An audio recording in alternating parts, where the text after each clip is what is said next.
हरे कृष्णा मेरे प्यारे दोस्तों, आई होप आप सब बहुत अच्छे होंगे। तो फिर से स्वागत है आपका अपने चैनल फैक्ट्स गली में।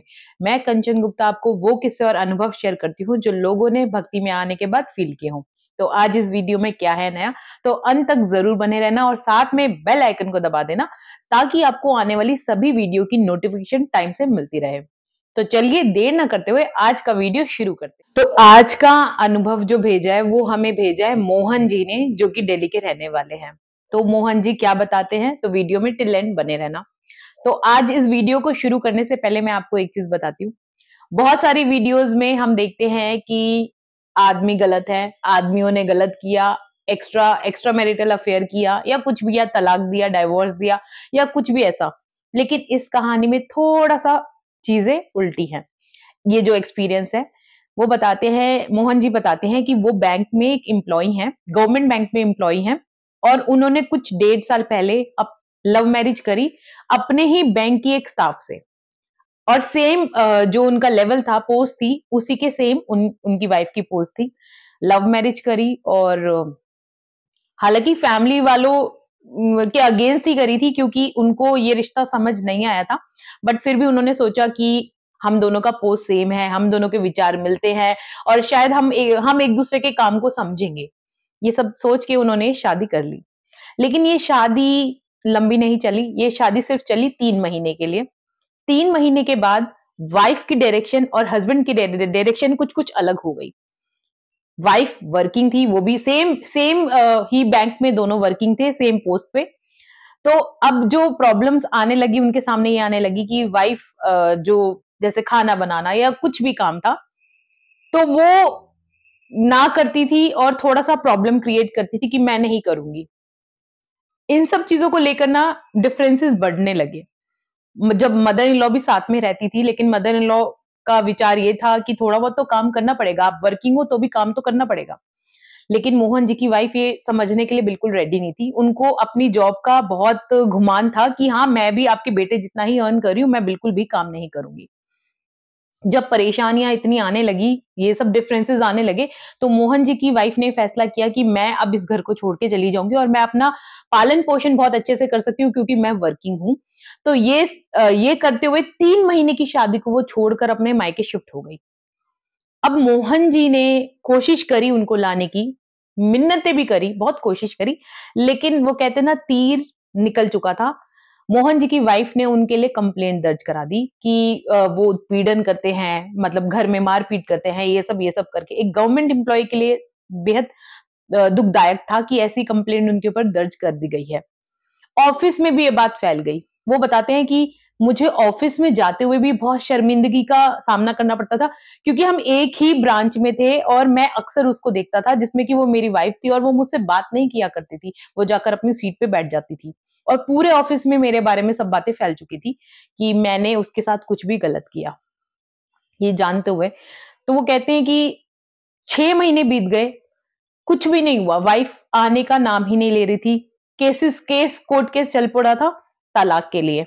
बहुत सारी चीज़ें खराब हो गई थी। मेरे मन में आए दिन ये उठता था कि मैंने इस मतलब प्यार में कहाँ कमी छोड़ दी? क्या मैंने ऐसा गलत कर दिया कि मेरी वाइफ सिर्फ़ एक खाना पकाने, घर के एक्टिविटीज़, काम के लिए वो मुझे छोड़ के चली गई। उन्होंने बहुत कोशिश करी कि बैंक में जब छुट्टी हो तब वो बात करे, लेकिन उनकी वाइफ तो बिल्कुल बात करने के लिए तैयार ही नहीं थी। दिन बीतते गए। टेंशन, डिप्रेशन, एंग्जायटी बहुत सारी उनकी बढ़ती जा रही थी क्योंकि एक सोशल प्रेशर होता है ना कि हम उनको रोज़ फेस कर रहे हैं, अपनी ही वाइफ को रोज़ फेस कर रहे हैं जिसमें कि वो हमसे बात ही नहीं कर रही है। तो ये सब चीज़ें होने लगी, उनको बहुत दुःख होता था कि ऐसा मेरे साथ क्यों हो रहा है। और एक उनके मन में ये भी बात थी कि हर कोई एक औरत की तरफ हो जाता है, आदमी का दुःख दर्द तो कोई समझता ही नहीं है। तो ये सब बातें मन में आने लगी। तब उनको किसी ने बताया कि आप हनुमान चालीसा का पाठ करो। तो हनुमान चालीसा का उन्होंने पाठ करना शुरू किया। 1 हफ्ता बीता, 2 हफ्ता बीता, 1 महीना बीता, चीज़ें कुछ भी चेंज नहीं हुई। तब उन्होंने कहीं से ये बात देखी कि हनुमान चालीसा इनकम्प्लीट है जब तक आप राम का नाम ना लें, राम प्रभु का नाम ना लें। तो अब उन्होंने अपनी हनुमान चालीसा में ऐड ऑन किया हमारे प्रभु राम का, और साथ में नाम जाप करना शुरू किया। जब कहते हैं ना कि मिरेकल्स ऐसे ही तो होते हैं। जब हनुमान चालीसा के अंदर आपने नाम जाप किया, वो भी प्रभु राम का, तो उसमें कहते हैं डबल इफेक्ट आना शुरू हो जाता है। चीजें थोड़ी सी बेटर होनी शुरू हुई। अब उन्होंने फिर एक अटेम्प्ट किया अपनी वाइफ से बात करने का, लेकिन नहीं करी। उतने ही टाइम में उसके बाद जब ये इनकी हियरिंग हुई, तब उनकी वाइफ ने कहा कि मैं रहना चाहती हूँ। जब उनकी कोर्ट की हियरिंग चल रही थी, हालांकि इनकी आपस में कोई बातचीत नहीं थी, लेकिन अब जो हियरिंग हुई उनकी वाइफ ने कहा कि मैं रहना चाहती हूँ साथ में। तब उनके हस्बैंड ने बोला ठीक है, मैं भी ऑब्वियसली रहना चाहता हूँ, लेकिन उनकी वाइफ ने एक कंडीशन रखी कि मैं इनकी माँ के साथ नहीं रहूंगी। तब मोहन जी ने बोला कि देखो ऐसा पॉसिबल नहीं है, क्योंकि मेरी माँ का मेरे अलावा दुनिया में कोई नहीं है, तो मुझे अपनी माँ के साथ ही रहना है। फिर इनकी बात दोबारा से खत्म हो गई। फिर इन्होंने फिर अपना नाम जाप करना शुरू रखा, अपना हनुमान चालीसा करना शुरू रखा।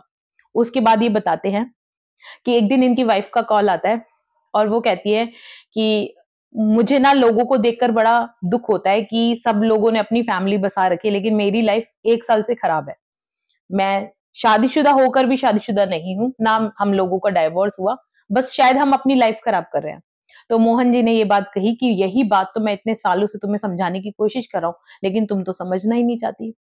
जब 2 जनों की लड़ाई होती है, तो सिर्फ वो 2 जने ही अपना घर खराब करते हैं, बाकी लोग नहीं। बाकी लोग अपना नॉर्मल ज़िंदगी जिएँगे, लेकिन वो 2 लोग जिन्होंने डाइवोर्स का सोचा, जिन्होंने अपना घर छोड़ा, तो वो 2 लोग अपने बारे में अपनी ज़िंदगी खराब करेंगे, अपने वो महीने, अपने वो साल खराब करेंगे, जब वो साथ रह सकते थे, लेकिन वो दोनों अलग हो गए। तो ये जब उनको समझ आई, हालाँकि देर फिर भी नहीं हुई थी, तो साल भर में वो कहते हैं कोर्ट का फैसला आया कि दोनों ही जब रहना चाहते हैं साथ में तो रहने दिया जाए, और ये जो तलाक का केस था ये रफ़ा-दफ़ा हो गया।